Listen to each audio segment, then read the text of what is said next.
Hər vaxtınız xeyir olsun, Reala baxırsınız. Biz sizi Kəlbəcərdən salamlayırıq. Kəlbəcər üçün aprel artıq uğursuzluğun yox, uğurun ayıdır. Tarixin qara və qırmızı günləri geridə qaldı. İndi biz bugünü və gələcəyi yaşayırıq. Təbii ki, keçmişimizi də unutmuruq.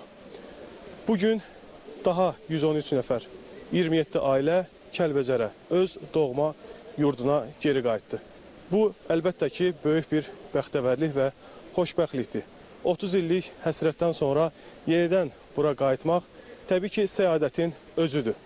O ki, qaldı burada baş verən prosesə bizə daha ətraflı məlumatı Kəlbəcərdə bərpa, tikinti və idarəetmə xidmətinin şöbə müdiri Nuranə Babayeva verəcək.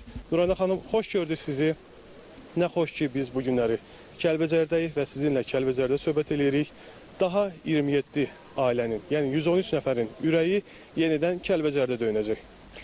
Xoş gördük sizi Kəlbəcərdə. Çox düzgün qeyd elədiniz. 30 ilə yaxın bir müddət biz 2 aprel tarixini böyük kədərlə işğal tarixi kimi daim yaddaşımızda saxlamışdıq. Amma bugün çox əminliklə deyə bilirik ki, 2 aprel bizim üçün qürur günüdür. Çünki daha 27 ailə öz elinə, obasına, Dədəbaba yurduna qayıtdı.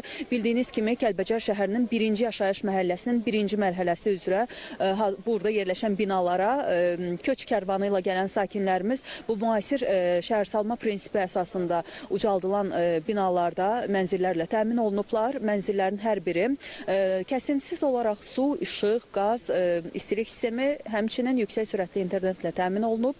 Binalar müasir liftlərlə təchiz olunub. Həmçinin ətraf ərazilərdə onların gündəlik həyatlarını asanlaşdıracaq sosial xidmətlərin təşkil olunması üçün modul tipli obyektlər fəaliyyət göstərir. Modul tipli obyektlərdən danışmışkən həmçinin gündəlik ehtiyacları üçün yarana biləcək modul tipli mağaza, aptek, digər, deyək ki, bu baytarlıq mərkəzi olsun, ət kəsim məntəqəsi olsun, bu cür gündəlik həyatda onlara lazım olacaq bütün bu tip yaşayış obyektləri də modul tipli formada vətəndaşlarımıza, sakinlərimizə xidmət edir.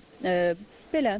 Nuranə xanım, heç bir bənzətmədən istifadə etməyərək rahat olaraq demək olar ki, xoşbəxtliyin açarı bugün bu evlərdədir, bura köçən sakinlərdədir və açarları siz təqdim elədiniz.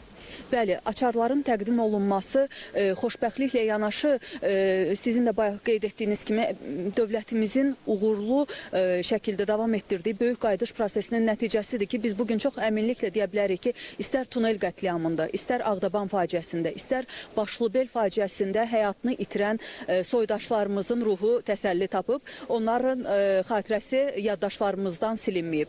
Çox sağ olun, təşəkkür edirəm sizə ətraflı məlumat üçün. Qeyd elək ki, bizim həmsöhbətimiz Kəlbəcərdə tikinti, bərpa və idarəetmə xidmətinin şöbə müdiri Nuranə Babayeva idi. Bir daha bildirək ki, bugün Kəlbəcərdə xoş günlər, xoş xatirələr yaşanır. 27 ailə, 113 nəfər yenidən öz doğma yurduna, elinə, obasına qayıdır. Bizdən bu qədər, siz Realı izləməkdə davam edin.